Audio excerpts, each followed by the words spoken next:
Bismillahirrahmanirrahim. Assalamualaikum warahmatullahi wabarakatuh.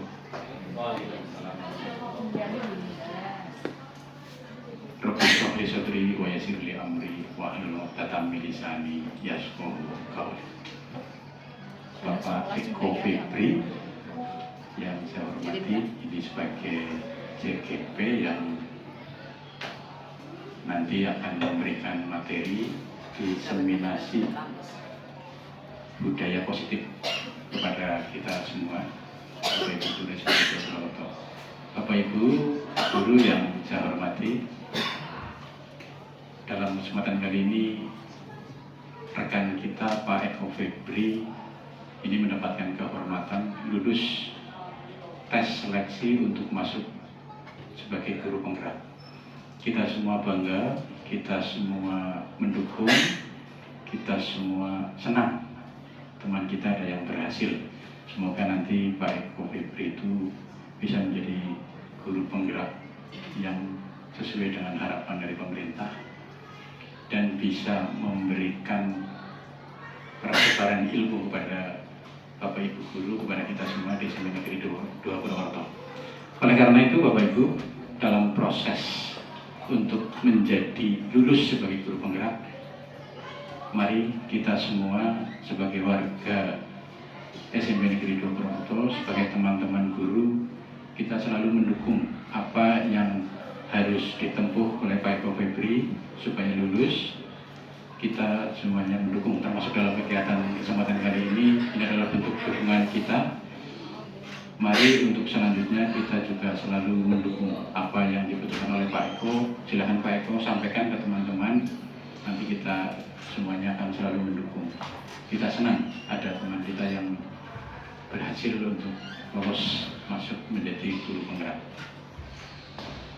Bapak Ibu, saya kira setuju ya, kita semua mendukung ya. Apapun nanti yang dibutuhkan oleh Pak Eko, nanti kita sepakat untuk mendukungnya. Begitu Pak Eko. Terima kasih Bapak Ibu, mari kita ikuti. Monggo Pak Eko untuk dilaksanakan apa yang akan Anda sampaikan. Kami mengikuti. Terima kasih. Billahi taufiq wal hidayah. Wassalamualaikum warahmatullahi wabarakatuh. Waalaikumsalam warahmatullahi wabarakatuh.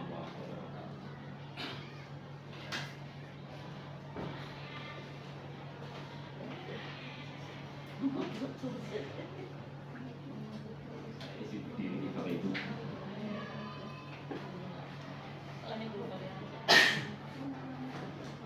Baik, Assalamualaikum warahmatullahi wabarakatuh.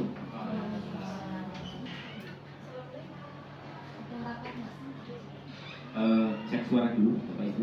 Suaranya sudah aman atau masih? Oke. Baik, yang saya hormati Pak Bambang Sutikno selaku Wakil Kepala Sekolah, kemudian Bapak Ibu Guru SMP Negeri 2 Purwokerto yang saya hormati juga. Puji syukur kita panjatkan kehadirat Allah Subhanahu wa Ta'ala yang telah melimpahkan berbagai kenikmatan kepada kita semua, nikmat sempat, nikmat sehat, sehingga kita bisa berkumpul di ruang yang insya Allah bermanfaat. Salawat serta salam senantiasa tercurah pada beliau Nabi Agung Muhammad Sallallahu Alaihi Wasallam. Semoga kita semua nantinya mendapatkan syafaatnya di yaumil kiamat nanti. Amin. Allahumma amin. Bapak Ibu yang saya hormati, ini yang kedua kalinya saya nuwun sewu, mohon maaf ya, repoti kaitannya dengan kegiatan saya di program guru penggerak. Memang kegiatannya seperti ini, kami tidak bisa berjalan sendiri, kami selalu butuh bantuan Bapak Ibu semua dalam menjalankan kegiatan-kegiatan pendidikan guru penggerak ataupun kegiatan-kegiatan sekolah. Untuk itu, sekali lagi saya mohon maaf dan mengucapkan terima kasih atas kesediaan Bapak Ibu semua pada kesempatan siang hari ini berkenan untuk mengikuti kegiatan kita hari ini. Bapak Ibu semuanya, seperti yang tadi pagi sudah disampaikan oleh beliau Kepala SMP Negeri 2 Purwokerto, kegiatan saya hari ini yaitu kaitannya dengan diseminasi aksi nyata modul 1.4. Yang ini tidak saya jelaskan lebih lanjut, tidak usah. Kalau kita berbicara tentang aksi nyata, ini sudah menjadi hal yang tidak asing lagi. Bapak Ibu yang biasa PNS mungkin setiap kali akhir modul harus menyelesaikan aksi nyata gitu.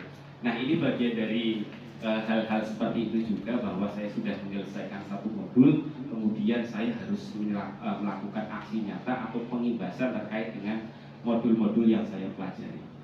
Pada modul kali ini kaitannya dengan budaya positif, Bapak Ibu. Nah, sebelum kita berbicara lebih lanjut kaitannya dengan budaya positif, budaya kan tentunya bukan menjadi suatu hal yang asing bagi kita nih Bapak Ibu. Budaya itu berasal dari sebuah kebiasaan. Kebiasaan yang kita lakukan setiap hari itu akan meningkat menjadi sebuah budaya. Nah, harapannya kebiasaan yang kita lakukan adalah kebiasaan positif, sehingga akan menjadi sebuah budaya positif. Nah, dalam hal ini adalah konteks budaya positif yang ada di lingkungan sekolah. Apa yang harus kita lakukan sebagai Bapak Ibu guru, dan apa yang harus anak-anak lakukan sebagai seorang murid untuk mewujudkan sebuah budaya positif ini. Nah, untuk mengawalinya, kalau saya tutup operator ya, Pak Dewa dia itu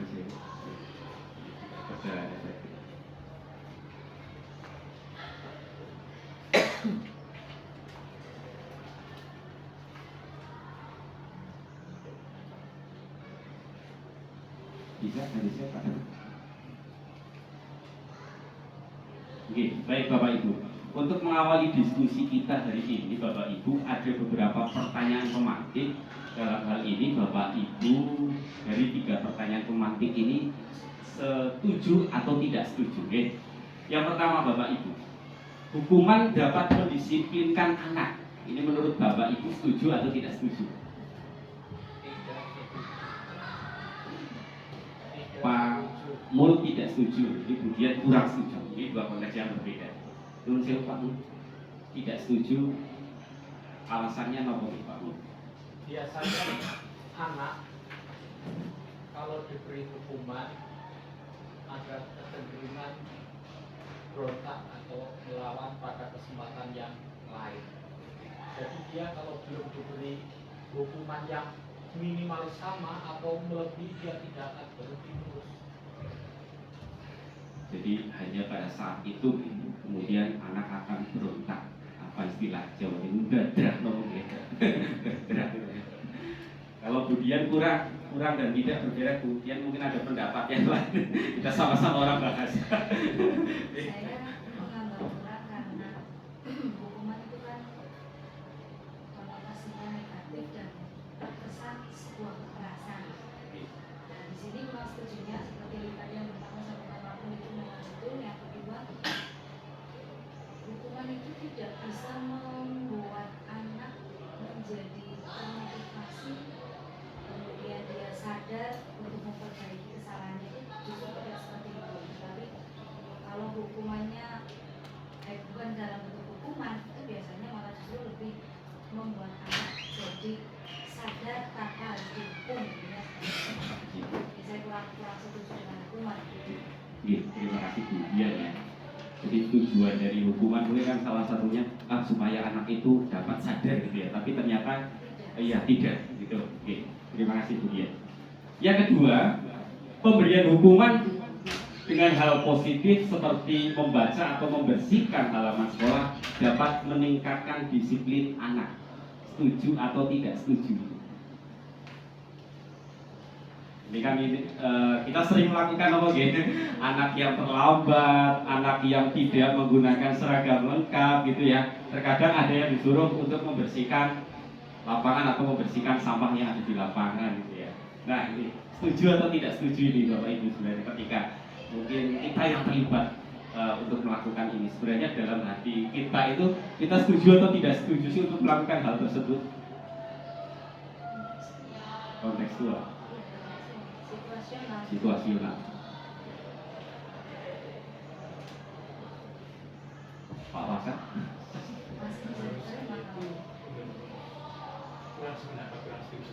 Kurang setuju. Karena anak pada saat melaksanakan itu tidak sampai hati. Tidak sampai. Dia melaksanakan hanya sekedar perintah saja. Jadi tidak membekas ke pemikirannya. Hanya sebatas dapat perintah dari orang yang berkuasa gitu. Kita itu orang yang berkuasa, anak disuruh apa ya anak manut gitu. Jadi anak hanya sebatas menjalankan perintah itu, tapi tidak sampai hati gitu. Terus yang ketiga, memberi penghargaan dapat meningkatkan motivasi belajar anak. Nah ini juga mungkin yang biasa kita lakukan di kelas. Bagaimana ini Bapak Ibu? Setuju atau tidak setuju? Setuju Pak Bu.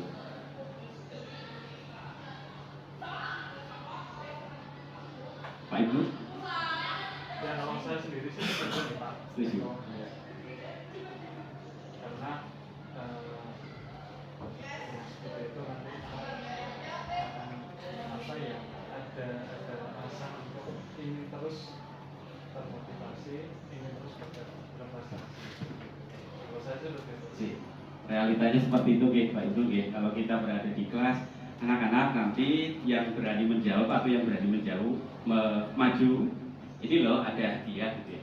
Maka mereka akan rebutan gitu ya kalau ada ini seperti itu ya. Nah apakah ini sesuai atau benar sebenarnya kita melakukan itu, nanti kita akan menemukan jawabannya. Oke, lanjut Pak. Nah pada kesempatan kali ini ada 6 bahan diskusi. Semoga tidak lebih dari 90 menit kita bisa menyelesaikan itu. Terus saya gitu Bapak Ibu. Oke. Yang pertama, disiplin positif dan nilai-nilai kebajikan universal. Yang kedua, teori motivasi, hukuman, dan penghargaan serta restitusi. Yang ketiga, keyakinan kelas. Keempat, kebutuhan dasar manusia dan dunia berkualitas. Yang kelima, 5 posisi kontrol. Dan yang keenam, segitiga restitusi. Dari apa yang saya sampaikan ini ada lucu Bapak Ibu, apa yang saya sampaikan ini bukan hal yang baru, bukan satu-satunya saya orang yang baru mengetahui. Jadi Bapak Ibu yang sudah mengetahui ini sebatas untuk refleksi, mengingat kembali, dan saya bukan bermaksud untuk menggurui Bapak Ibu. Nah dari 6 materi ini Bapak Ibu ada nggak yang sekiranya itu masih baru gitu, atau baru mendengar atau apa baru membaca? Ada nggak Bapak Ibu? Segitiga restitusi, guys. Restitusi biasanya restitusi itu apa, bahasa hukum apa nggih? Ada erat kaitannya dengan kegiatan hukum. Ganti rugi, ya nanti kita bahas. Ya. Ada lagi selain restitusi atau segitiga restitusi? Semuanya. Oke, baik. Kita bahas satu persatu.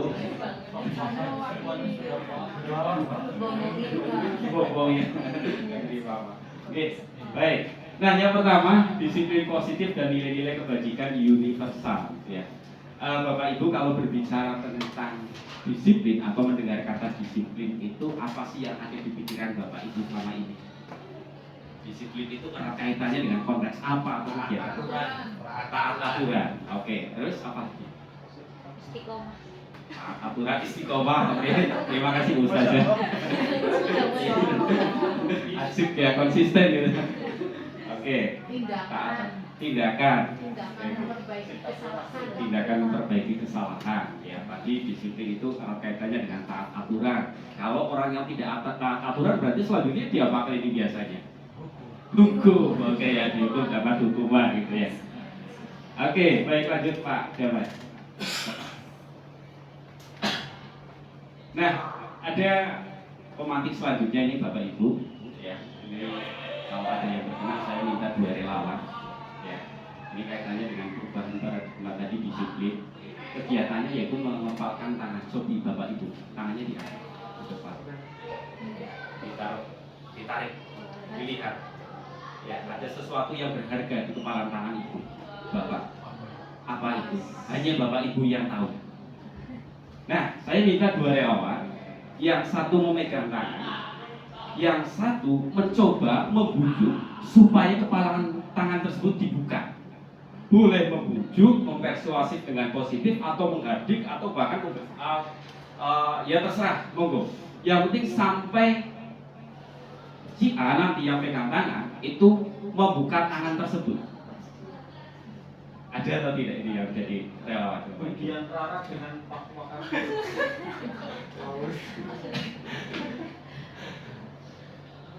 Pak Dio, ya dengan Pak Ibnu. Oke, boleh ke depan. Nuwun sewu. Pak Dio ya, tepuk tangan Bapak Ibu untuk Pak Dio dan Pak Ibnu. Siapa yang pegang tangan? Oke. Berarti kalau Pak Dio yang mengepal tangan, di dalam tangan itu ada sesuatu yang sangat berharga. Pak Ibnu mencoba untuk membujuk supaya Pak Dio itu membuka. Ya, membujuk dengan baik-baik dibuka atau tidak. Kalau dengan baik-baik tetap dibuka, ya boleh dengan cara yang lain. Cara kasar juga boleh, silakan. Monggo. Ya, tapi ya, silakan kasar. Oke. Boleh dengan silakan. Ya, terima kasih Pak Eko atas materi yang diberikan. Di sini saya disuruh untuk membuka apa ya genggamannya di radio. Itu ada barang berharganya itu. Gitu ya. Lalu kalau makanya saya mencoba untuk membuka tangannya dari pasti. Ini ada cerita Pak Dio ya. Kemarin saya melihat riset penelitian dari kesehatan bahwa ketika tangannya mengepal terlalu lama, lebih dari 50 detik itu tidak bisa balik lagi. Tidak bisa balik lagi. Dan ini terjadi di daerah Banyumas, namanya Pak Amir. Amiruddin dan Amir ini bahkan sampai sekarang dia sudah berobat kemanapun tidak bisa. Waduh, ini sudah hampir 43 detik. Berarti saya buka aja itu. Saya buka aja. Jadi itu nggak bisa dibuka. Oh, saya buka aja. Oke. Oke, terima untuk Pak Dio dan Pak Ibnu. Oke, terima kasih. Oke. Ya, baik. Terima kasih. Ini Pak Ibnu masih guru bahasa Indonesia ini. Kita mengarang tentang persuasi. Coba neng jerusak.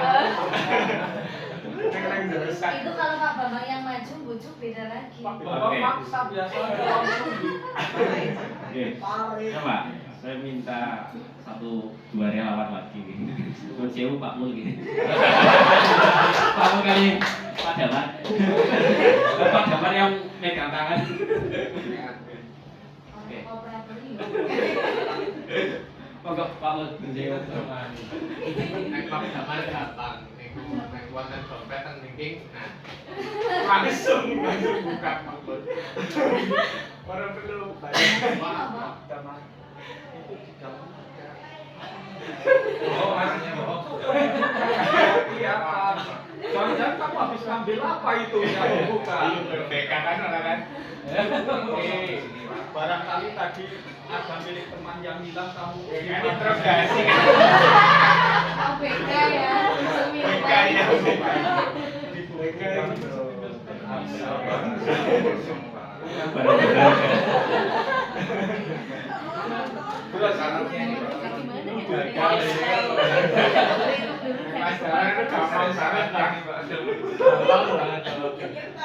Ya, sampai hitungan kelima selesai. 1, 2, Berarti 3. dipaksa ya. Ya, oke, matur nuwun. Pak Multadi. Nih, Bapak Ibu dari dua contoh yang dipraktikkan oleh Pak Nur, Pak Damar, Pak Ibnu, Pak Dio. Siapa yang memiliki kontrol sebenarnya Bapak Ibu? Si A atau si B yang memegang kepala, yang mengepalkan tangan atau yang mencoba untuk membuka? Siapa yang memiliki kontrol? Yang bujuk. Ya. Dua-duanya. Yang mengepal, Bu Anggi, Pak Bambang, yang membujuk. Ya. Nah, kalau yang membujuk tadi dengan cara baik-baik ya, tidak dibuka. Yang kedua, dengan cara-cara yang lain mengganti tetap dibuka. Yang A itu tidak, tetap membuka kepalan tangan. Berarti siapa yang memiliki kendali? Kontrol diri. Jadi konsep disiplin adalah kontrol diri Bapak Ibu. Bukan bagaimana ini loh anak-anak ada tata tertib di kelas. Jadi kalian harus menaati itu. Tapi disiplin adalah bagaimana kita bisa mengontrol diri. Misalnya, Bu Restu setiap hari berangkat setengah 6 atau 6.30 atau 6.25 itu sudah sampai di sini.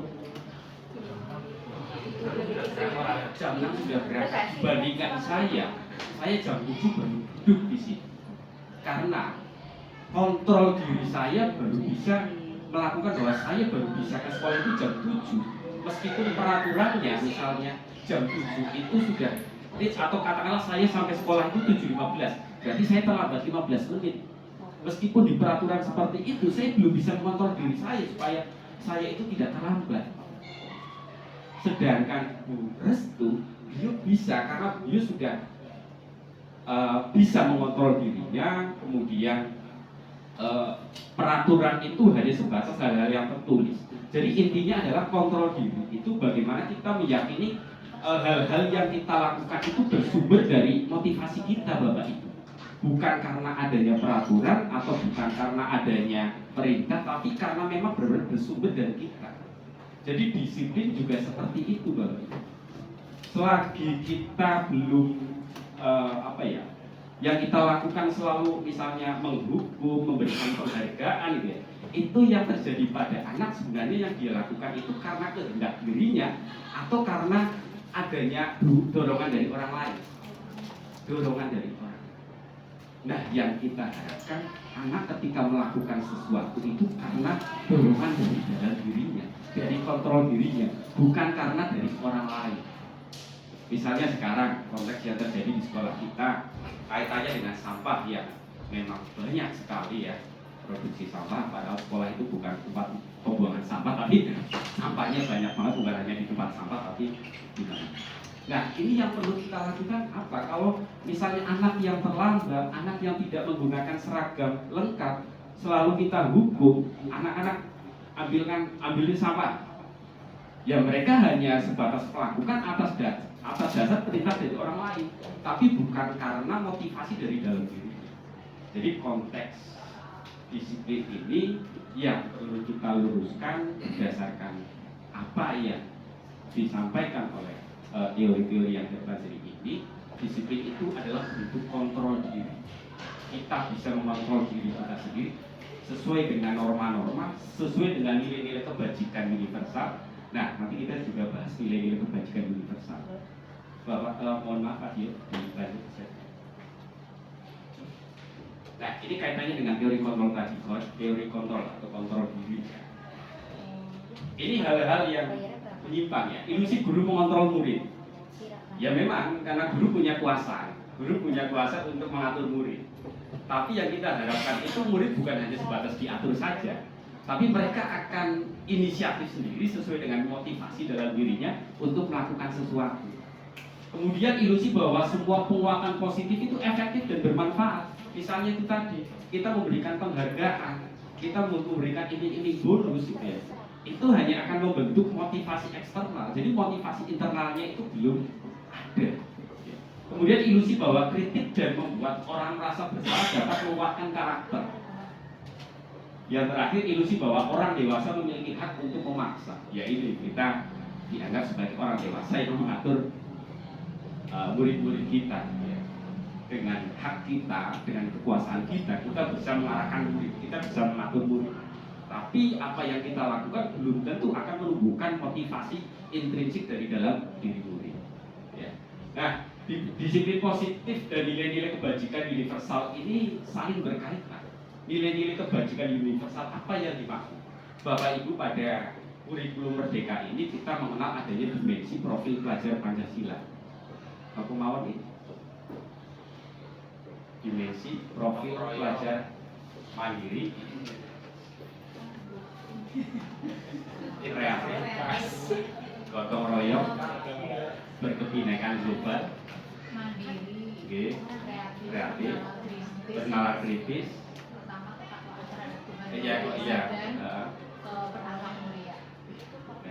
itu adalah nilai-nilai kebijakan kebajikan universal yang kita harap murid-murid kita itu dapat memiliki nilai-nilai tersebut. Murid-murid kita menjadi mandiri, murid-murid kita menjadi kritis, murid-murid kita menjadi kreatif. Tapi bukan karena motivasi eksternal mereka menjadi mandiri, bukan karena motivasi eksternal, tapi karena motivasi internal. Ya. Ya. Lanjut Pak Gio.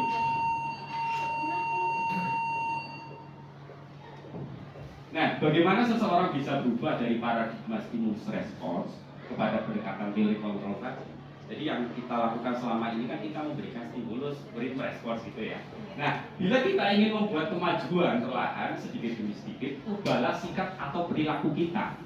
Namun, bila kita ingin memperbaiki cara-cara utama kita, maka kita perlu mengubah kerangka acuan kita. Ubahlah bagaimana kita melihat dunia, bagaimana kita berpikir tentang manusia. Ubahlah paradigma kita, skema pemahaman dan penjelasan aspek-aspek tertentu tentang realitas. Pada kegiatan beberapa pekan lalu di aula kecil, saya menyampaikan murid itu di mata Bapak Ibu sebagai apa gitu ya. Kemudian harapannya apa gitu ya. Nah, selama ini kita melihat murid itu sebagai siapa sih, sebagai apa? Nah, stimulus respon ini ya, yang pertama, realitas kebutuhan kita sama. Kemudian teori kontrolnya, realitas kebutuhan kita berbeda. Kita itu memiliki kebutuhan yang berbeda-beda, sehingga kontrol dalam diri kita itu satu sama lain berbeda-beda, tidak sama. Semua orang melihat hal yang sama. Padahal, misalnya, kita melihat salah satu siswa kita yang kelas 9, siapa itu namanya? Ya, Pandu. Ya. Pandu di matanya Pak Bambang dengan saya akan berbeda. Karena kita melihat satu objek yang sama dilihat oleh dua orang atau dia berbeda hasilnya. Nah, itu yang realita yang terjadi pada teori kontrol. Jadi kita tidak bisa menyamakan semua murid kita itu sama. Ya. Perilaku buruk dilihat sebagai suatu kesalahan. Ya. Ini yang kalau anak yang tidak menaati tata tertib peraturan sekolah, kita anggap itu salah. Padahal setiap perlakuan, setiap perilaku atau setiap tindakan yang kita lakukan pasti memiliki dasar. Nah, itu tentunya kita harus mencari tahu. Apa sih dasarnya? Kenapa kamu tidak menggunakan dasi? Kenapa kamu sepatunya tidak hitam? Pasti ada alasannya. Jadi tidak serta-merta kita itu langsung menghukum. 2 pekan yang lalu kalau tidak salah, ada salah satu siswa yang tidak menggunakan topi ketika upacara. Dia hanya satu orang saja tidak menggunakan topi, berdiri sendirian di depan menghadap ke timur, satu orang. Saya sudah mengamati dari jalannya upacara baru pertama dimulai dan juga sampai selesai. Setelah itu saya dekati anak tersebut. Saya bilang, Pak, itu minta maaf ya, kamu sudah berdiri di sini sendirian. Jawabannya apa? Dia tidak bisa menjawab. Dia nangis. Jadi dari pertama sampai selesai itu dia sebenarnya menahan tangis, Bapak Ibu. Gitu. Karena itu apa? Karena kesalahan yang dianggap tidak sesuai dengan peraturan. Jadi selama berapa menit itu ya? 20 menit atau 30 menit dia tertekan sebenarnya. Muridnya Bu Anggit. Siapa Bu Anggit? Silve ya? Silve. Saya perhatikan dari awal dan ketika saya datang langsung, saya mau Pak Eko maaf ya, kamu di sini. Kenapa saya minta maaf? Karena ada anak yang terlambat lagi karena saya di belakang. 5 anak kalau nggak salah terlambat, tapi tidak saya arahkan untuk berdiri di depan. Kenapa? Karena ketika berdiri di depan itu akan jadi tidak kondusif upacaranya. Sehingga yang terlambat itu saya arahkan untuk baris terpisah di belakang. Nah, saya merasa bersalah di situ karena melakukan tindakan yang berbeda atas pelanggaran yang hampir sama gitu. Jadi setelah saya tanya kenapa tidak menggunakan topi, ya Pak, topi saya ketinggalan di kelas setelah saya cari tidak ada. Nah, ini apa yang mereka lakukan itu pasti punya alasan. Jadi kita tidak bisa langsung menghukum Bapak Ibu. Kita harus mencari tahu alasannya. Nah, ini menurut saya Pak, itu bisa mengkatam gitu. Kan biasanya seperti itu. Saya bisa mengontrol orang lain, Anda tidak bisa mengontrol orang. Pemaksaan ada pada saat bujukan gagal. Jadi ketika tadi ya, ketika sudah dengan cara baik-baik untuk membuka kepalan tangan, coba pakai hati, coba pakai kekerasan. Nah kita kan sering seperti itu ketika anak tidak nurut, kemudian kita apa ya istilahnya konsekuensi ya. 1 kali terlambat tidak apa, 2 kali terlambat tidak apa, 3 kali terlambat tunggu dulu di situ. Jadi ada konsekuensi, ada apa? Ada contoh Ada contoh. harus dari yang itu, karena kayak tadi mengepalkan kok kita langsung coba sekarang buka. Nah itu kan juga contoh langsung bisa langsung dari diri guru misalnya teladan Menjadi juga teladan. termasuk. Kita menjadi model gitu. Ya model. Oke. Kolaborasi dan konsensus menciptakan pilihan-pilihan baru. Model berpikir menang atau kalah. Kita berpikir menang atau kalah, baik atau buruk, kan seperti itu ya. Pikiran saya itu misalnya. Saya tidak mau menyamakan kita gitu ya. Ya karena kembali lagi pikiran orang pada orang itu berbeda-beda. Jadi bahasa yang saya sampaikan. Oke, lanjut Pak Dion. Nah itu tadi yang terakhir yang harus kita lakukan itu model berpikirnya adalah menang-menang. Jadi tidak ada yang menang, tidak ada yang kalah, tapi ya win-win gitu ya, menang-menang, win-win solution. Jadi tidak ada hukuman. Hukuman itu hanya dilakukan sebagai alternatif terakhir, kalau benar-benar terakhir, tidak ada cara yang lain. Kemudian makna kata disiplin berasal dari bahasa Latin disiplina yang berarti belajar. Seseorang yang memiliki disiplin diri berarti mereka bisa bertanggung jawab terhadap apa yang dilakukannya karena mereka mendasarkan tindakan mereka pada nilai-nilai kebajikan universal. Makna asal dari kata ini berkonotasi dengan disiplin diri dari berbagai ini yang disampaikan oleh Socrates. Disiplin diri membuat orang menggali potensinya menuju sebuah tujuan apa yang dia hargai. Karena disiplin itu tadi konsep disiplin adalah kontrol diri. Kemudian dalam budaya kita, makna kata disiplin telah berubah menjadi sesuatu yang dilakukan seorang pada orang lain untuk mendapatkan kepatutan. Kecenderungan umum adalah mengubah kita disiplin dengan ketidaknyamanan, bukan dengan apa yang kita hati atau mencapai suatu tujuan dunia. Nah ini itu aturannya apa anak-anak, tata tertibnya apa yang tertulis. Ketika anak tersebut tidak sesuai, tindakannya tidak sesuai dengan tata tertib atau aturan yang tertulis, maka kita menganggap itu salah, gitu ya. Nah ini kaitannya dengan aturan nanti juga. Lanjut Pak Di. Nah, nilai-nilai kebajikan, ya, makna nilai kebajikan adalah sifat-sifat positif manusia yang merupakan tujuan mulia yang ingin dicapai setiap individu. Dian Gosen menyampaikan bahwa dengan mengaitkan nilai-nilai kebajikan yang diyakini, seseorang maka motivasi intrinsiknya akan terbentuk.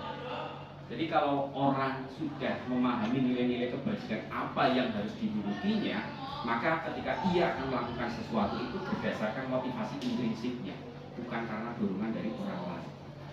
Nah, kita mengharapkan murid-murid kita itu seperti itu, mengerjakan tugasnya karena sesuai dengan motivasi diri, motivasi intrinsiknya, bukan karena ada dari guru atau apa. Seperti yang telah dikemukakan oleh Dr. William Glasser yang menyatakan bahwa setiap perbuatan memiliki suatu tujuan. Ya. Lanjut Pak. Ya. Nah, itu tadi pembahasan tentang teori kontrol, konsep disiplin positif. Ya.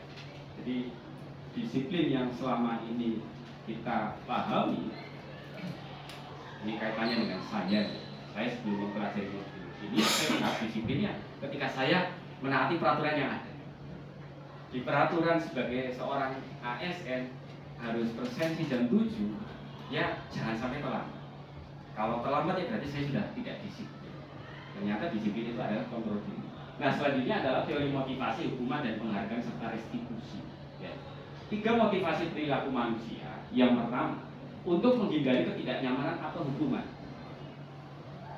Kita ingat ya beberapa tahun yang lalu waktu masih kepala sekolah yang belum biasa ini ya kan sempat konfliknya itu meningkat gitu ya. Ada yang terlambat terus akhirnya dititeni akhirnya ya bukan hanya dititeni tapi langsung dituduh divonis gitu ya. Untuk menghindari ketidaknyamanan atau hukuman. Nah Bapak Ibu ketika setiap hari berangkat sekolah harus di sekolah jam 7 itu dasarnya apa budian? Ketika setiap hari kita diwajibkan untuk datang ke sekolah itu sebelum jam 7 itu dasarnya apa budian? Motivasinya apa? Yang pertama untuk menghindari ketidaknyamanan atau hukuman. untuk mendapatkan imbalan atau penghargaan diri dari orang lain, untuk menjadi orang yang mereka inginkan dan menghargai diri sendiri dengan nilai-nilai yang mereka percaya. Oh iya, Sepakat, Pak? Iya. Apa ini? Kalau kesepakatannya tidak terpaksa. Sejauh ini masih sampai ini. Apa ini lagi? Sejauh ini masih sampai. Nomor 1 ya? Iya. Yang paling tepat itu Rumah, ya. Kita sebagai seorang ASN dalam 1 tahun tidak boleh tidak masuk 3 kali atau apa gitu ya. Jadi betul ya. Ya, jadi untuk menghindari mungkin saya juga seperti itu Bapak. Ya, kita mengakui turis kita juga ada yang masih seperti itu. Nah, kita tentunya berharap nanti turis kita itu masih menjadi poin yang ketiga. Ya, untuk menjadi orang yang mereka inginkan dan menghargai diri sendiri dengan nilai-nilai yang mereka percaya. Nilai disiplin, nilai mandiri, nilai tanggung jawab. Kenapa kamu terlambat? Kalau kamu terlambat, kira-kira kamu menyalahi keyakinan yang mana? Atau kebajikan universal yang mana? Oh, saya terlambat berarti saya tidak disiplin, Pak. Saya tidak bertanggung jawab, Pak. Oke, berarti selanjutnya apa yang kamu lakukan? Saya tidak akan terlambat, Pak, sehingga saya bisa menegakkan nilai disiplin dan tanggung jawab di sini.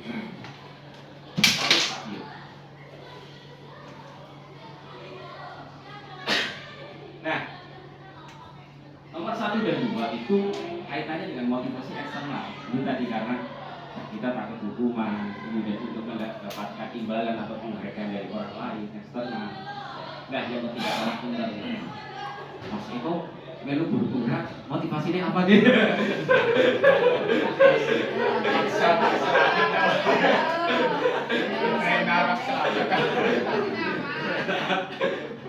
Bergerak alasannya apa ini?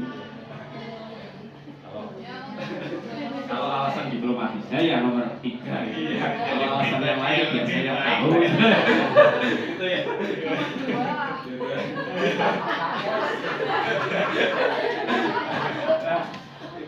Bentar, balik lagi Pak. Oh iya, iya. Jadi ketika jenis motivasi di atas, motivasi manakah yang saat ini paling banyak biasa dilakukan oleh murid di sekolah? Yang mana Bapak? 1, 2, 1 dan 2 gitu. 1. Ini tentunya kita sepakat kita mendapatkan murid-murid yang bisa meyakini poin yang ketiga nih Bapak Ibu.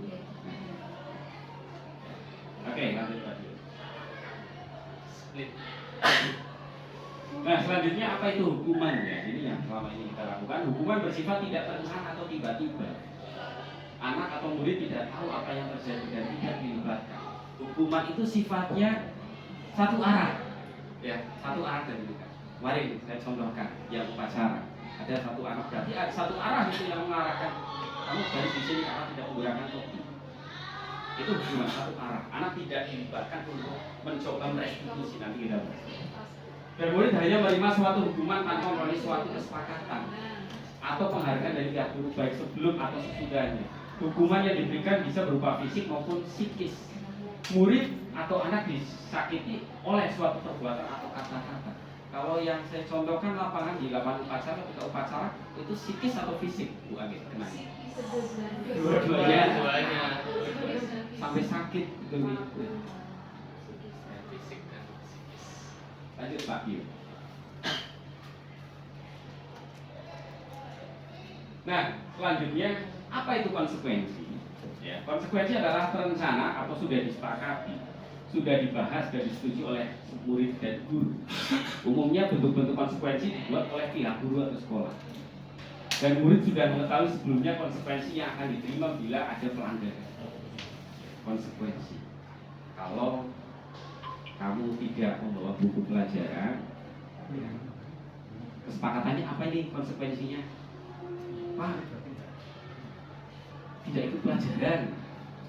Ya, Pak, tetap ikut pelajaran kalau baru sekali. Terus kalau sudah 2 kali bagaimana konsekuensinya? Boleh, gak apa-apa tetap ikut pelajaran. Yang ketiga kali bagaimana? Yang ketiga kali kalau tidak bawa buku keluar, tidak ikut pelajaran. Nah, ini adalah konsekuensi berasal dari sebuah kesepakatan antara guru dan murid.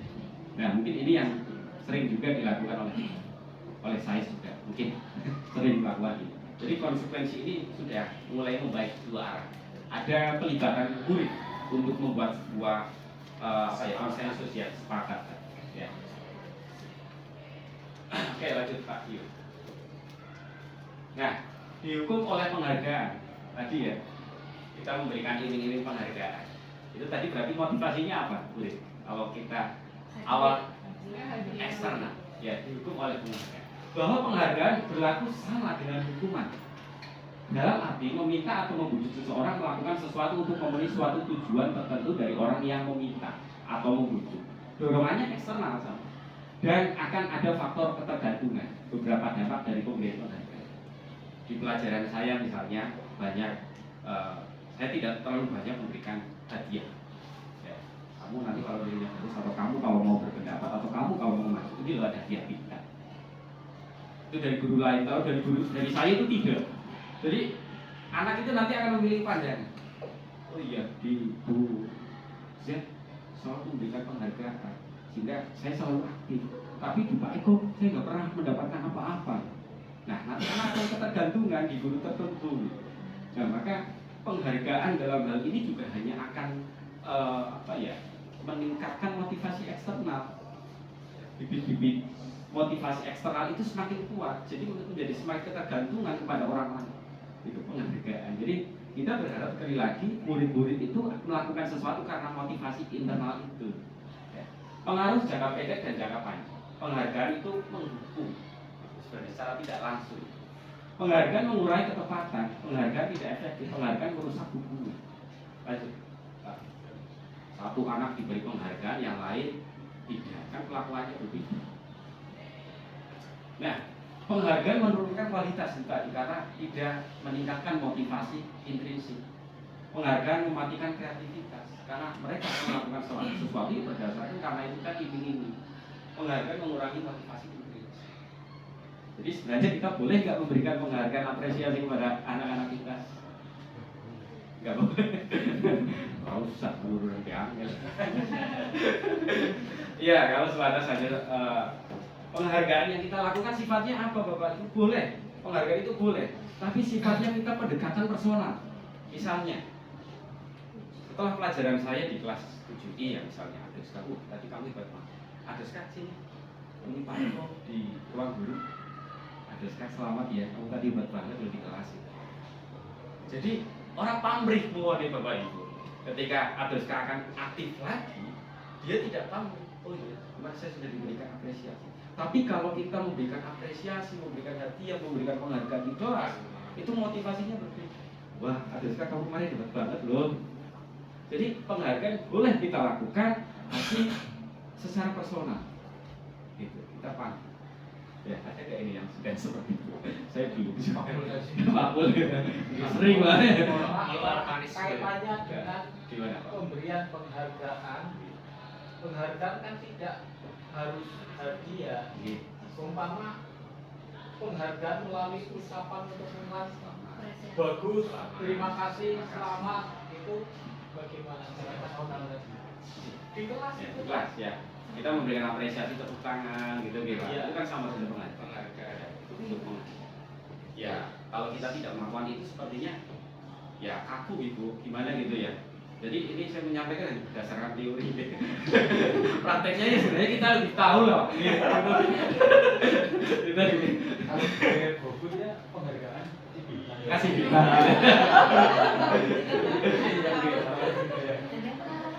Oke, lanjut. Nah, ini Bapak Ibu, coba. Hukuman atau konsekuensi. Yang pertama, mencatat 100 kali di dalam buku kalimat, saya tidak akan terlambat lagi karena terlambat ke sekolah. Hukuman atau konsekuensi? Hukuman. Oke, sepakat ya hukuman ya. Dua. Lari mengelilingi lapangan basket 2 kali karena terlambat lagi di sekolah. Hukuman. Oke. Murid diminta untuk push up 15 kali karena tidak menggunakan masker ke sekolah. Hukuman. Oke, lanjut. Nanti menggantikan kertas tugas teman yang telah dicoret-coret. Konsekuensi. Membersihkan tumpahan air di meja tulis karena tersenggol pada saat belajar. murid disuruh untuk tidak mengenakan sepatu seharian di sekolah karena tidak mengenakan sepatu hitam. Hukuman. Lari mengelilingi lapangan basket 2 kali karena terlambat 10 menit untuk pelajaran PJOK. Hukuman. Sepakat? Itu bisa Bisa kan keduanya sih. bisa keduanya kalau sudah Jadi sepakat kesepakatan jelas berarti Masih sepakati dulu itu maksudnya. Berarti konteks ini apa? Hukuman atau konsekuensi? Konteks Bisa dua-duanya. Bisa dua-duanya semua. Hukuman. Bisa Bisa kedua-duanya karena apa, Bu Dia? kalau sudah terjadi Kesepakatan, jelas, iya. maka itu menjadi Konsekuensi untuk mata pelajaran PJOK. Lanjut, Pak. Oke, konsekuensi yang terakhir. Yang lain. Karena apa? Karena itu tadi kalau sudah menjadi sebuah kesepakatan untuk mata pelajaran PJOK. Kalau bahasa Indonesia disuruh lari, hukuman atau konsekuensi? Hukuman. Cerpen. Lanjut, Pak. Konsekuensi yang buat. Nah, hukuman itu sesuatu yang menyakitkan dan harus terjadi. Ini perbedaannya Bapak Ibu antara hukuman dan konsekuensi.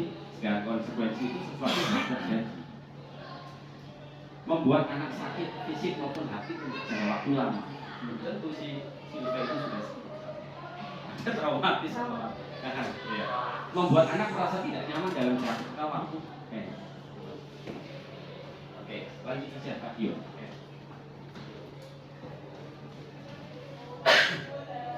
Nah, selanjutnya kalau tadi kita sudah membahas tentang hukuman dan konsekuensi, selanjutnya apa itu restitusi?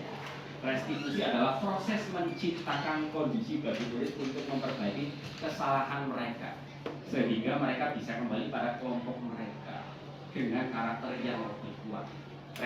Restitusi juga merupakan proses kolaboratif yang mengajarkan murid untuk mencari solusi untuk masalah mereka dan membantu murid berpikir tentang orang seperti apa yang mereka inginkan dan bagaimana mereka harus memperlakukan orang lain. Kita kembali lagi, setiap tindakan itu ada latar belakang. Setiap tindakan itu pasti punya latar belakang yang kita harus tahu. Murid terlambat, kita cari tahu kenapa dia terlambat. Jangan langsung menjustifikasi memfonis. Anak tidak menggunakan dasi atau anak tidak menggunakan sepatu hitam, kita cari tahu kenapa. Kenapa tahu? Ya karena memang dia tidak bisa membeli sepatu hitam dan berarti tidak punya secara ekonomi. Kalau kita sudah mencari tahu kan, bisa saja kita akan terbuka hatinya. Oh iya, sini uang 50.000 kurang nggak? Berapa? Untuk beli sepatu. Jadi Saya kasih sepatu.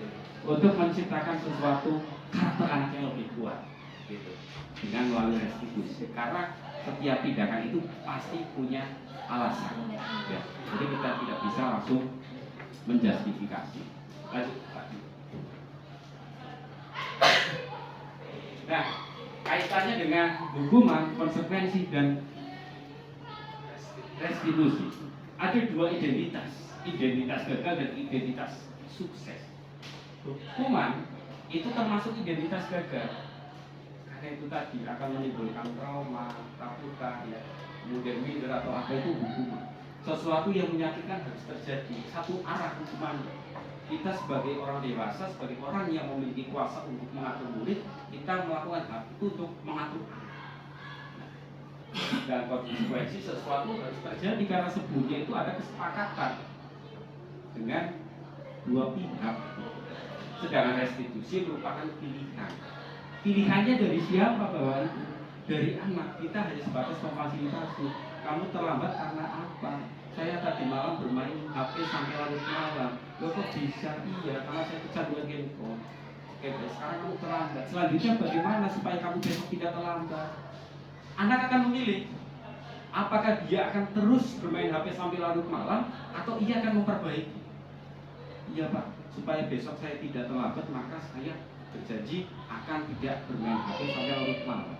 Nah kan munculnya dari anak alasan itu. Anak akan mencari pilihan. Kalau anak tersebut pilihannya saya tetap bermain handphone sampai malam Pak. Oh, bisa Pak. Nah itu restitusi karena ada pilihan. Tidak nyaman untuk murid atau untuk jangka panjang, jangka waktu panjang. Konsekuensi tidak nyaman untuk murid untuk jangka waktu pendek. Ya, ini beda. Kalau hukuman itu jangka waktu panjang, murid tidak akan nyaman. Kalau konsekuensi hanya sebatas saat itu. Tadi menumpahkan air, kena meja, kan tidak nyaman harus enggak. Uang sakunya hanya 5.000, harga bukunya 3.000, ya tinggal 2.000. Jadi tidak nyaman hari itu. Sedangkan restitusi memakan untuk murid dalam jangka waktu panjang. Oke, lanjut saja Pak Tio. Nah, coba Bapak Ibu, saya ada video. Ini kaitannya dengan materi selanjutnya 5 posisi kontrol, ada 5 shift, 5 konteks yang berbeda. Sini kamu. Selamat pagi Bu. Selalu terlambat. Kamu deh, pasti terlambat. Maaf Bu, saya Apa? Apa coba? Alasan kamu apa lagi? Kapan sih kamu tidak terlambat?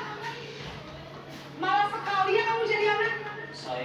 Dasar pemalas. Gak kapok-kapok sih kamu. Sudah berapa kali terlambat? Sana, kamu keliling lapangan basket 2 kali. Kenapa saya harus di lapangan basket, Bu? Kenapa? Kamu melawan ibu. Berani-beraninya jawab. Sudah terlambat, masih berani jawab pula. Sekarang, keliling lapangan basket 5 kali sekalian. Biar kapok. Cepat. Pergi sana ke lapangan basket. Uang itu.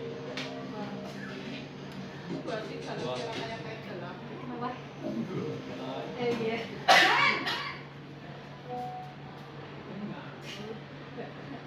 Selamat pagi, Bu. Naren. Kamu kenapa terlambat lagi, nak? Ya Tuhan, Naren. Kamu senang ya bikin ibu susah ya? Kalau kamu terlambat lagi, nanti ibu yang ditegur bapak kepala sekolah, nak. Disangka ibu tidak bisa membina kamu. Duh, gimana ini? Maaf, Bu. Duh, Gusti Naren. Kamu suka ya kalau ibu ditegur bapak kepala sekolah? Terus, sekarang ibu harus tulis apa ini absen? Ini kamu sudah sering terlambat loh. Ibu harus apa coba? Maaf, Bu. Maaf sekali. Ya sudah, lain kali jangan bikin ibu susah lagi ya nak ya. Ibu tidak akan kuat lagi kalau kamu gini terus.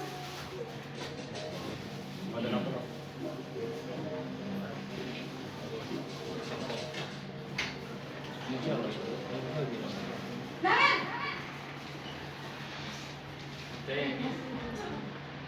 Selamat pagi, Bu. Wah, sudah jam berapa ini nak? Terlambat lagi ya sayang. Iya, Bu. Habis ibu saya belum membangunkan saya, Bu. Kamu malah menyalahkan ibu kamu. Kamu bukannya anak yang larinya paling kencang. Kok terlambat sih? Iya, Bu. Saya memang terlambat bangun tadi. Jadi, biarpun saya lari kencang, tetap nggak kejar, Bu. Ya sudah sana. Nanti lain kali larinya lebih kencang lagi ya. Biar gak terlambat lagi. Bikin seneng ibu. Demi ibu. Bisa kan? Bisa lah, Bu. Ya sudah sana masuk kelas. Ibu beresin urusan absen kamu. Kamu ada-ada saja.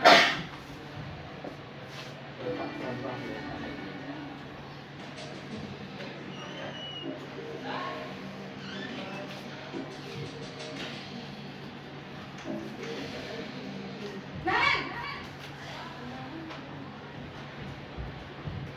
Selamat pagi, Bu. Naren, apa peraturan sekolah kita tentang jam berapa kita harus masuk sekolah, nak? Kita harus di sekolah jam 7, Bu. Iya betul, sekarang sudah jam 7.20. Naren sudah tahu konsekuensinya jika terlambat hadir. Paham, Bu. Saya harus tinggal kelas pas jam istirahat selama 20 menit. Iya benar, konsekuensinya demikian. Jadi nanti jam 9.30 pas istirahat, kamu harus tinggal di kelas, kerjakan untuk ketinggalan kamu, ya? Baik, Bu.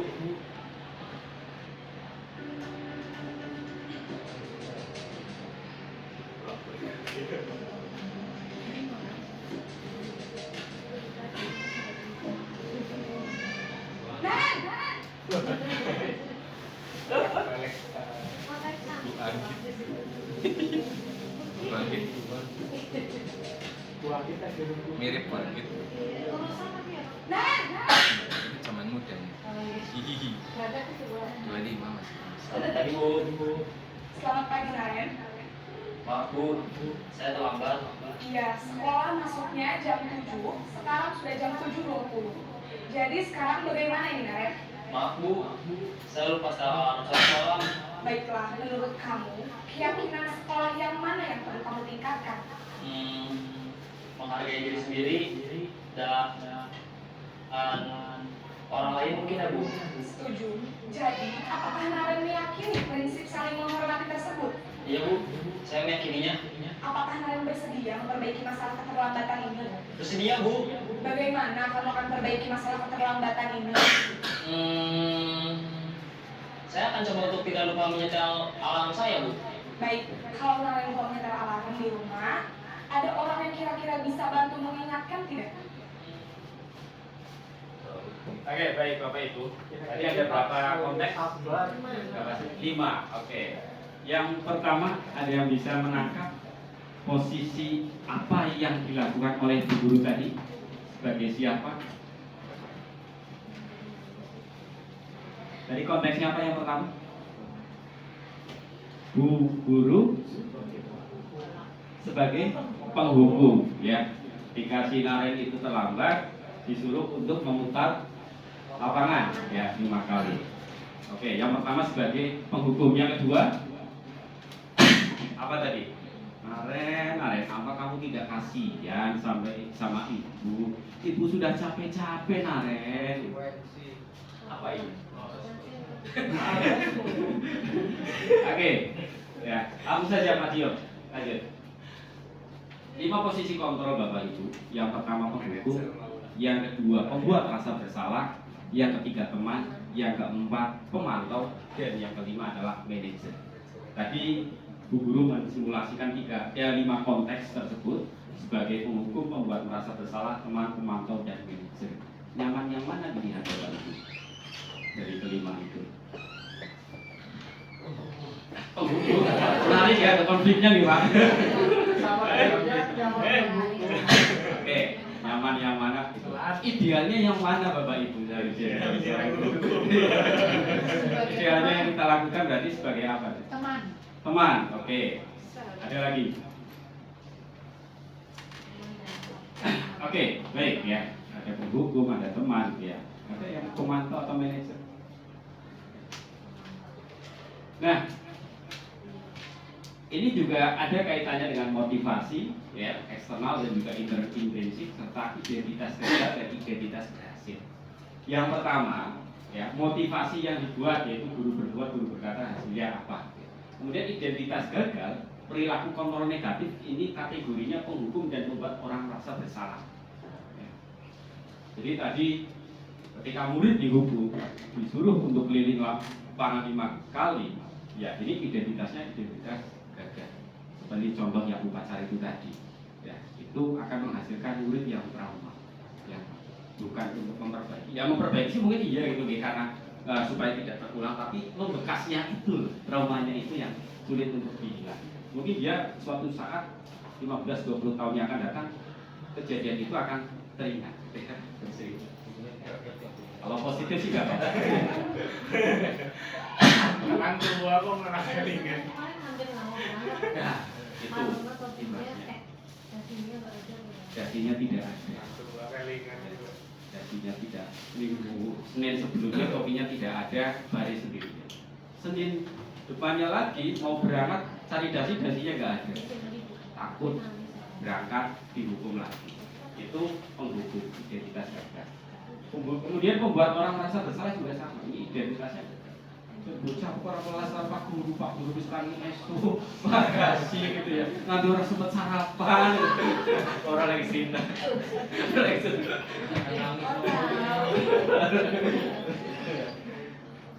Kemudian ada identitas berhasil, yaitu ini perilaku kontrol positif. Ada apa keluar? Ya, silakan. Ambil saja. Perilaku kontrol positif yaitu sebagai teman, sebagai pemantau. teman, tapi di sini akhirnya apa Bapak Ibu? Akan menjadi ketergantungan. Misalnya itu tadi, kamu lagi-lagi terlambat, sudah sana masuklah. Gitu. Besok ya yang piket gurunya berbeda. Yang piket gurunya berbeda. Dia tidak terlambat. Tapi begitu tahu yang piket misalnya guru tersebut, saya terlambat lagi nggak apa-apa. Kan sama Bu itu. Paling hanya dibilangin, kamu lagi terlambat. Dan sana masuk. Itu teman. Jadi anak itu akan tergantungkan kepada orang tertentu. Kalau kita menyikapi posisi kontrol kita sebagai teman, kemudian sebagai pemantau. Nah ini berdasarkan, coba kamu lihat nggak? Itu peraturan apa di sana? CDB. Tata tertib siswa SMP Negeri 2 Purwokerto. Coba, apa yang kamu lakukan menyalahi aturan yang mana? Jadi pemantau ini dasarnya adalah tata tertib, aturan tertulis. Kamu terlambat apa? Kamu rambutnya panjang mana yang kamu salahi? Peraturan yang mana? Itu pemantau. Nah, sedangkan manajer ini akan netral. Ya. Artinya perilakunya adalah perilaku positif, identitasnya identitas berhasil. Karena anak akan memilih. Sampai sekarang saya tidak tahu kenapa Pandu seperti itu. Ini Pak Mul sudah tahu banyak sih kenapa Pandu melakukan itu. Gitu. Ini kalau hal seperti ini memang BK itu ya demnya gitu ya, institusi. Ahlinya ahli. Jadi idealnya Bapak Ibu, ya, saya sebagai guru itu pada posisi manajer atau paling tidak pemantau. Jadi ketika murid melakukan kesalahan kita tidak langsung menghukum atau kita tidak langsung bocah orang melas karo Pak Guru. Ya kayak sepertinya sih tidak ada seperti itu ya. Kamu gak kasihan kalau kamu terlambat Pak, bapak yang akan ditegur oleh kepala sekolah. Dia nggak kasihan Sebagai teman pun ini itu pemantau, bahkan yang ideal adalah manajer posisi kontrol. Lanjut Pak. Nah, selanjutnya setiap anak melakukan sesuatu pasti ada latar belakangnya, itu disesuaikan dengan 5 kebutuhan dasar manusia. Ya, yang pertama adalah kasih sayang dan rasa diterima. Ya. Yang kedua kebutuhan untuk bertahan hidup, kebebasan, penguasaan, kesenangan. Jadi ini adalah kebutuhan dasar yang memang harus terpenuhi. Ketika anak melakukan sesuatu yang tidak sesuai dengan nilai-nilai kebajikan universal, pasti ada salah satu kebutuhan dasar ini yang tidak terpenuhi. Maka dengan kita melakukan restitusi itu atau nanti segitiga restitusi, kita akan mengetahui kebutuhan apa yang sebenarnya dimiliki oleh anak tersebut. Iya. Atau misalnya, saya mendapat soal guru penggerak, sebenarnya ada apa sih kebutuhan apa ya? Itu. Jadi kita itu memiliki kebutuhan dasar yang memang harus terpenuhi. Ya, begitu juga. Lanjut Pak Dio. Nah, itu tadi kita sudah membahas tentang 5 posisi kontrol dan juga 5 kebutuhan dasar manusia. Ini yang terakhir, bukan yang terakhir, masih ada segitiga restitusi. Ini keyakinan kelas. Mengapa keyakinan kelas? Mengapa tidak peraturan kelas, Bapak Ibu? Biasanya ini kita lakukan pada awal tahun pelajaran ya. Kalau dulu kita malah adalah kontrak kuliah atau kontrak belajar gitu ya. Kita membuat kontrak belajar atau kita membuat peraturan gitu ya. Kenapa peraturan? Kenapa tidak keyakinan? Kenapa harus keyakinan? Kenapa tidak peraturan atau kesepakatan itu tadi? Kalau keyakinan munculnya dari dalam diri. Keyakinan munculnya dari dalam diri. Ya. Dan peraturan bisa saja menjadi luarnya saja. Karena Dalam belum tentu. pada saat pandemi Bapak Ibu, kita selalu menggunakan masker itu karena kita menaati peraturan atau karena keyakinan kita. Keyakinan untuk apa? Menjaga kesehatan. Kita menggunakan helm ketika naik sepeda motor itu karena peraturan tertulis atau kita meyakini supaya kepala kita itu ketika terjadi kecelakaan selamat.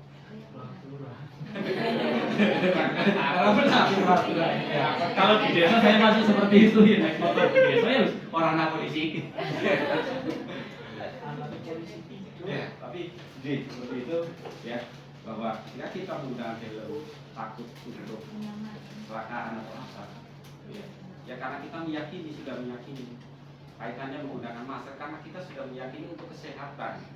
Nah, begitu juga peraturan Bapak Ibu. Kita berharap anak-anak tersebut itu meyakini kebajikan universal itu tentang nilai mandiri, disiplin, gotong royong dalam bentuk apa? Misalnya disiplin itu apa? Tidak membuang sampah sembarangan, tidak berangkat terlambat. Itu kan mereka meyakini, bukan ada peraturan dilarang terlambat datang ke sekolah. Nah, ini perbedaannya Bapak Ibu antara peraturan dan keyakinan. Peraturan itu sifatnya dikemas dengan negatif, dilarang. Tapi kalau keyakinan itu penuh kesadaran, ini positif. Saya akan berangkat tepat waktu. Saya tidak akan meninggalkan jam pelajaran atau mobil. Lanjut Pak. Iya.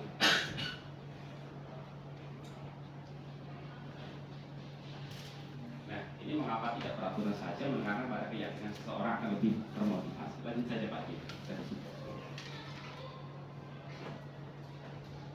Nah, contohnya Bapak Ibu, contoh keyakinan kelas ya. Setiap anggota kelas perlu belajar atau dilarang tidak mengikuti pelajaran, itu peraturan. Tapi kalau keyakinan kelas, setiap anggota kelas perlu belajar. Kemudian selalu bersikap positif. Dilarang membuat gaduh gitu ya.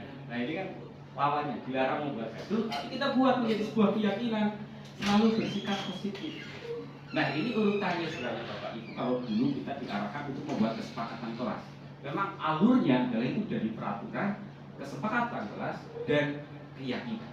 Jadi yang perlu kita lakukan saat ini yaitu membuat sebuah keyakinan kelas atau membuat sebuah keyakinan sekolah. Kemudian keyakinan kelas 7, hormat. Kami meyakini bahwa sangat penting untuk menghormati semua orang dan barang milik orang lain. Nilai kebajikan bekerja. Kami meyakini bahwa sangat penting untuk mengerjakan segala pekerjaan atau mengikuti kegiatan yang telah ditugaskan. Kemudian ada diterima dan jadi peraturan itu kan tertulis banyak ya, tata tertib kalau di kelas. Kita yakin atau tidak bahwa murid-murid kita itu sudah memahami peraturan tersebut, sudah membaca lah minimal kelas 7 yang baru masuk. Kira-kira sudah membaca atau memahami peraturan sekolah tersebut atau belum? Belum semua, belum karena terlalu banyak. Nah, keyakinan kelas itu tidak perlu banyak-banyak Bapak Ibu, tapi nilai-nilai kebajikan apa yang akan kita sepakati dengan apa. Lanjut Pak. Nah, yang terakhir adalah segitiga restitusi. Adalah suatu proses dialog yang dijalankan oleh guru atau orang tua agar dapat menghasilkan murid yang mandiri dan bertanggung jawab. Ini posisi kontrolnya tadi, yang kelima, yaitu sebagai seorang manajer. Ketika murid melakukan kesalahan, guru tersebut menempatkan diri sebagai seorang manajer, tidak langsung menghukum, tidak merasa bersalah atau tidak menempatkan sebagai teman, tapi sebagai seorang manajer. Seperti ilustrasi yang tadi konteks kelima atau sipil, itu segitiga restitusi. Apa saja di dalam segitiga restitusi? Yang harus dilakukan di dalam segitiga restitusi ini ada 3 tahapan, Bapak. Yaitu yang pertama menstabilkan identitas. Contohnya, kita semua akan melakukan hal terbaik yang bisa kita lakukan. Menstabilkan identitas itu misalnya, ya, kalau tadi contohnya, aku terlambat kenapa tadi? Saya begadang atau saya bangun kesiangan. Ya baik, namun setiap orang itu pernah melakukan kesalahan. Setiap orang itu pernah terlambat. Kamu bukan satu-satunya orang yang pernah terlambat atau yang pernah melakukan kesalahan. Tapi yang perlu ditekankan di sini adalah saya tidak mencari siapa yang salah dan siapa yang benar. Saya hanya akan memfasilitasi kamu. Kita akan mencari solusi bersama supaya kamu tidak dapat terlambat. Yaitu menstabilkan identitas. Yang kedua, validasi tindakan yang salah. Semua perilaku memiliki alasan itu tadi. Kamu terlambat karena apa? Iya Pak, karena saya sudah tidak mens 3 bulan. Itu telat.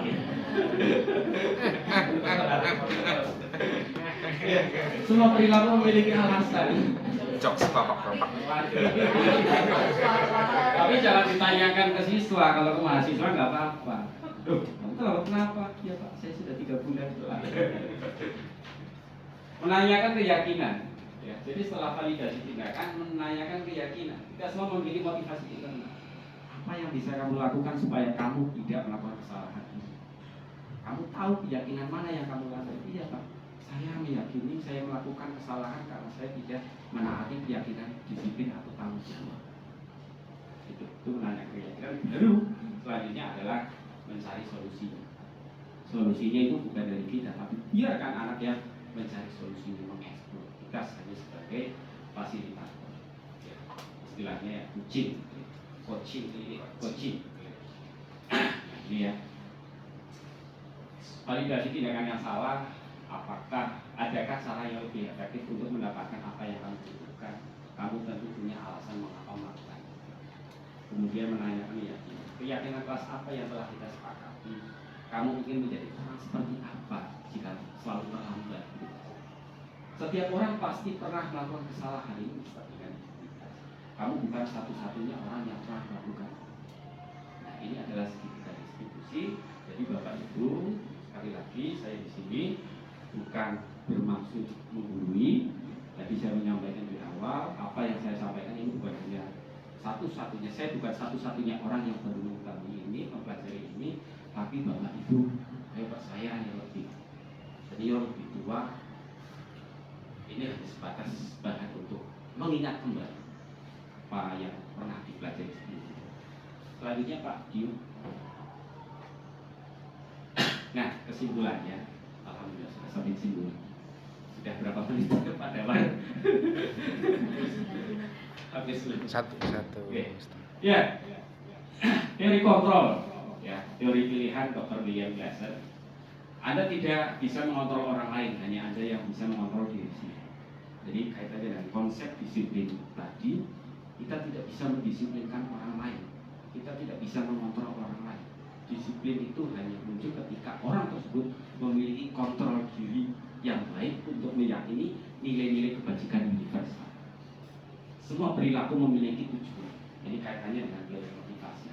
Nah, kita berharap murid-murid kita itu ketika melakukan sesuatu atas dasar motivasi intrinsik atau internal. Ada 5 posisi kontrol, penghukum, membuat rasa bersalah, dengan pemantau. Nah, yang kita harapkan idealnya adalah posisi manajer. Ya. Dan 5 kebutuhan dasar manusia: bertahan hidup, penguasaan, kasih sayang, dan rasa diterima, kesenangan, kebebasan. Yang terakhir ada keyakinan kelas, ya, keyakinan kelas dan segitiga restitusi. Menstabilkan identitas, validasi kebutuhan, dan menanyakan keyakinan. Bapak, Bu, mau masukkan?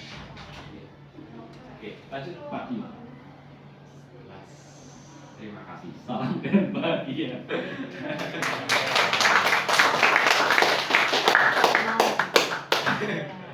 Ini untuk hari Senin tanggal 30. Saya nanti akan kegiatan Subara sampai hari Senin besok. Jadi ya memang belum sewu saya dalam 3 atau 4 bulan ke depan kalau ada kegiatan-kegiatan sifatnya kolaboratif seperti ini, saya merepoti Bapak Ibu. Enggak apa-apa Mas. Nah, Biar sebelum kita tergerak. akhiri, terima kasih dan salam bahagia.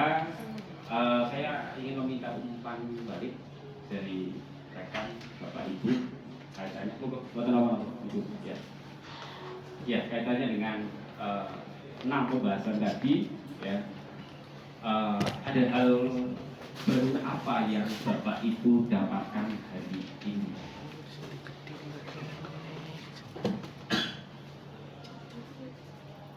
Saya dulu yang paling depan.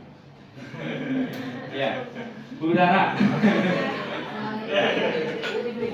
Ada hal baru apa Bu Rara yang didapatkan setelah mengikuti diseminasi hari ini? Sing maparna ganteng.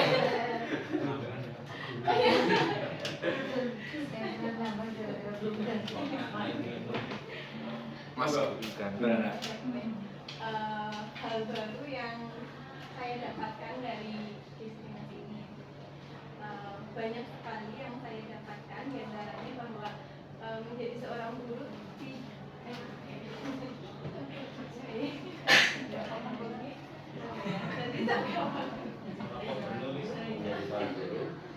bahwa ketika menjadi seorang guru, saya tidak boleh langsung menghukum ketika murid itu melakukan kesalahan. Lalu kita sebagai seorang guru harus memiliki kontrol diri ketika dalam bertindak dan seterusnya. Lalu yang diharapkan seorang guru itu harus menjadi manajer, dan mungkin yang bisa saya sampaikan. Oke, terima kasih tepukan untuk Bu Lara.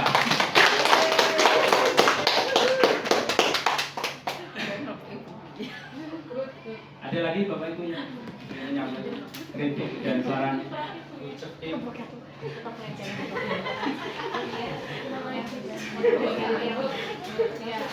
Jeki? Bu Jeki, nanti monggo. Terima kasih. Ini lebih tahu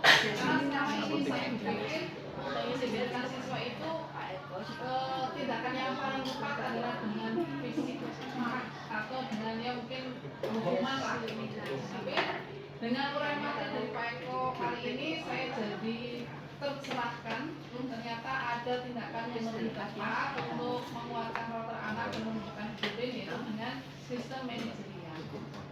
Terima kasih, nanti yang sangat bagus dan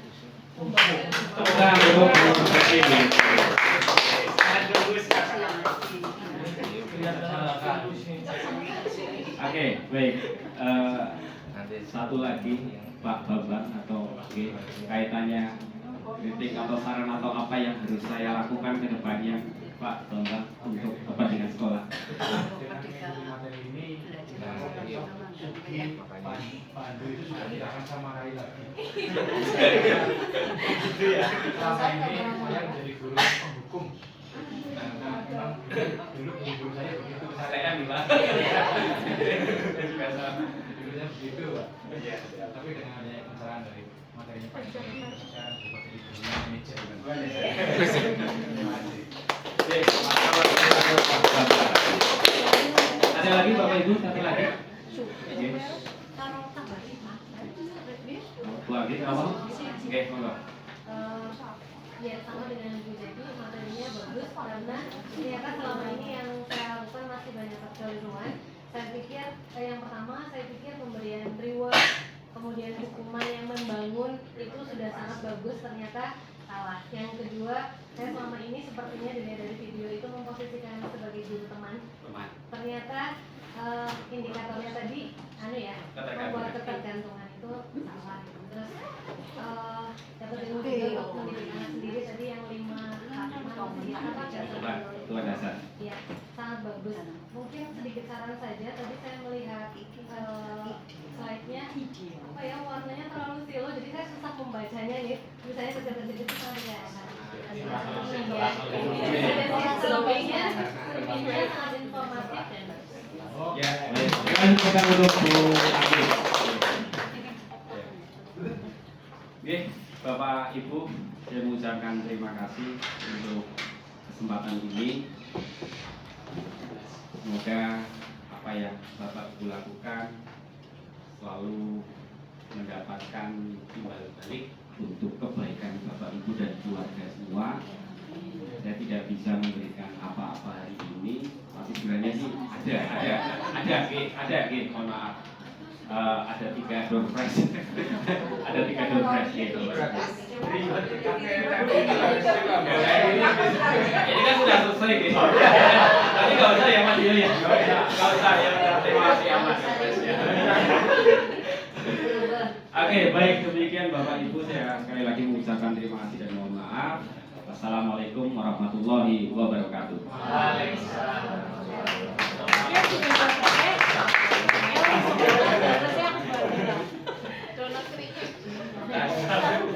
Hidup CKP. Menyusul Mas Tabar deh.